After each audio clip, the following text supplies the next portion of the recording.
to make sure we don't do that.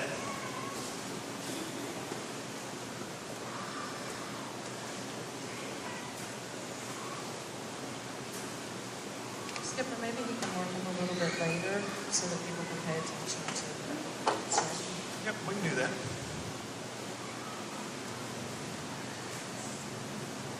How about if I go to John 1, verse 17 and 18? For the law was given through Moses. Grace and truth came through Jesus Christ. So where does grace come from?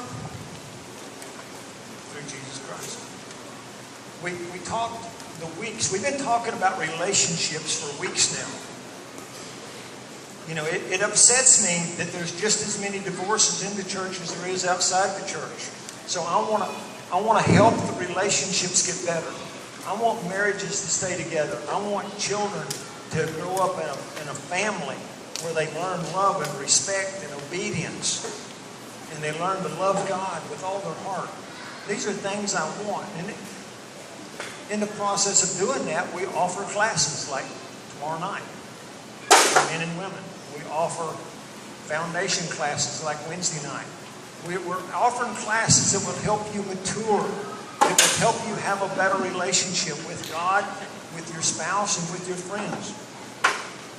We've been studying a couple weeks ago about when we really read the Old Testament about God's character. You turned against God, He zapped you. You're dead. That's God's character.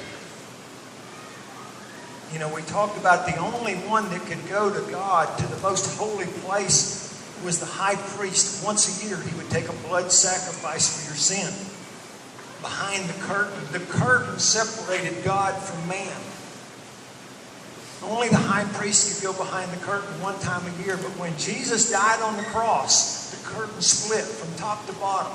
Because the death of Christ paid our sin, now we are acceptable to God.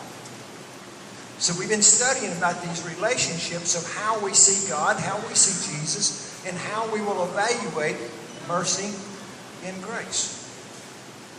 You know, my problem is it's hard to understand God's grace when we understand God's holiness. You see, God is without sin.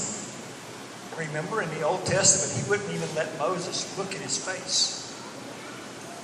How can I compare with my sinful life to a holy God that has no sin?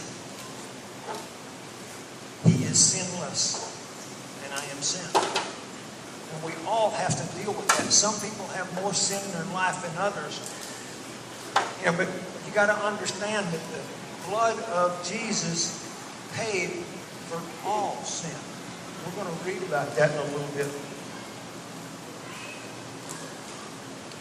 It's hard for me to believe how a God who is holy and sinless can send His Son to die for my sins.